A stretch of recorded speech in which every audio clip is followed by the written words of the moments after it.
So coming up with fresh diagram, here we make this as saccule, and here we show this as utricle, saccule and utricle. Now we show endolymphatic duct, and please mention it as endolymphatic duct or ductus endolymphaticus, saccus and ductus endolymphaticus. Now, as I told you that crista and macula, specialized epithelial cells, specialized hair cells will develop in saccule, utricle and the semicircular ducts. Coming up in this stage will be, first there will be development of 3 semicircular ducts. So within the utricle, we show that first there will be development of superior semicircular duct. Next there will be development of, over here, lateral semicircular duct. And meanwhile, I'll just give the name here. This will be superior semicircular duct. First structure to develop within the utricle. Second structure to develop within the utricle will be lateral semicircular duct. And the third structure to develop will be posterior semicircular duct. This will be posterior semicircular duct. So let me name this posterior semicircular duct. Now very interesting is how these ducts develop. Initially there will be cells which will develop.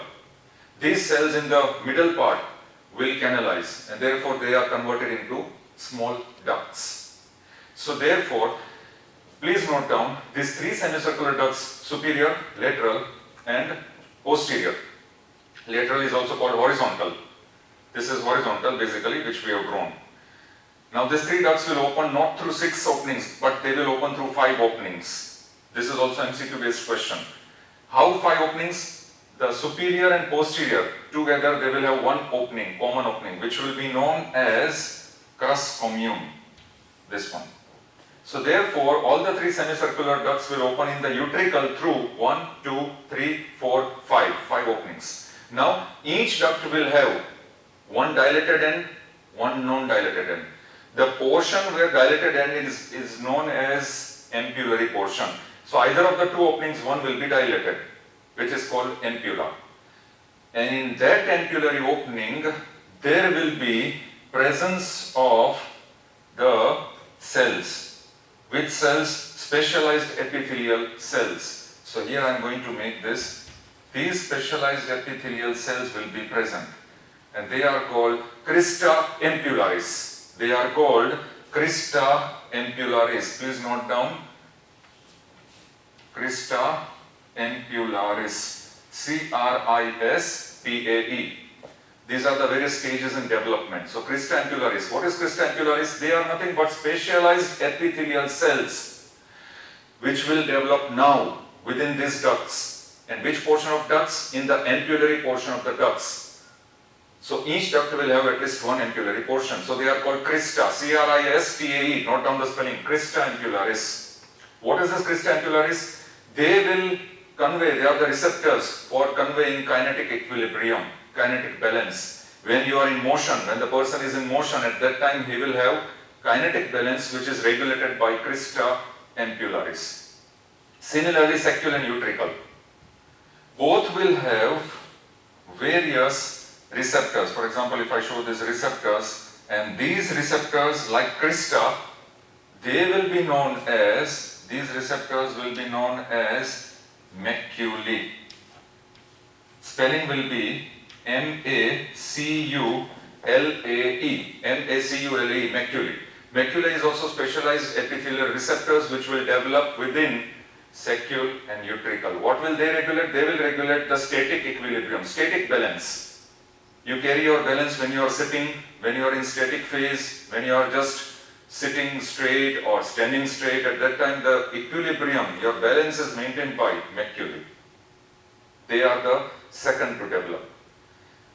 And now the third structure that will develop anterior to the saccule will be, there will be development of, as we have discussed, there will be development of the cochlear duct. This is how the cochlear duct will develop.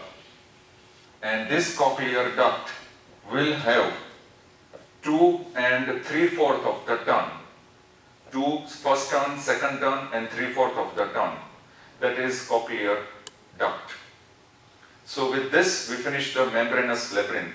Please note down, membranous labyrinth is over.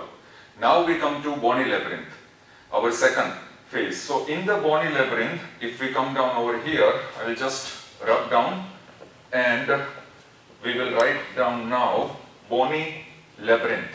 The first point, please note down, there will be presence of, or there will be development of capsule surrounding membranous labyrinth. Whatever structures we have developed here, membranous labyrinth, in the second phase, in the development of bony labyrinth, there will be covering of otic capsule, which will be known as otic capsule. So here, first we'll write it as bony labyrinth, and then we will mention it as otic capsule. There will be cartilage cells which will develop in otic capsule, and these cartilage cells will be ossified. Ossification will take place. As a result of ossification, there will be development of bony segment surrounding membranous labyrinth. This bony segment is what we have to note down. What is that bony segment? So let us draw here. The bony segment which will cover the semicircular ducts, and that bony segment will be known as semicircular canals. The 3 semicircular canals which are covering now deep inside. If we show orange color, that means this is our membranous labyrinth. Deep inside, if you show, this is our membranous labyrinth. And the outer part is semicircular. These are known as semicircular canals surrounding semicircular ducts. Superior, lateral, posterior. Now comes, if you just draw inside, let me draw this inside, and this will be what structure? Utricle. And here there will be this structure which will be known as saccule utricle, membranous. Now the bony labyrinth which will cover, this bony labyrinth which will cover saccule and utricle together, it will be a common bony labyrinth. It will be a common bony labyrinth, and that common bony labyrinth will be known as, now here this will be known as vestibule. Please note down, vestibule, covering saccule and utricle. Third structure which was present here, remember I told you it was like this, membranous labyrinth of cochlear duct. It will be covered by, once again it will be covered by this bony labyrinth, and the name of this bony labyrinth will be cochlear canal. So here we will note down this as simply cochlea. Simply cochlea, the bony portion, cochlea, and deep inside cochlear duct. So the bony labyrinth covering this cochlear duct is cochlea.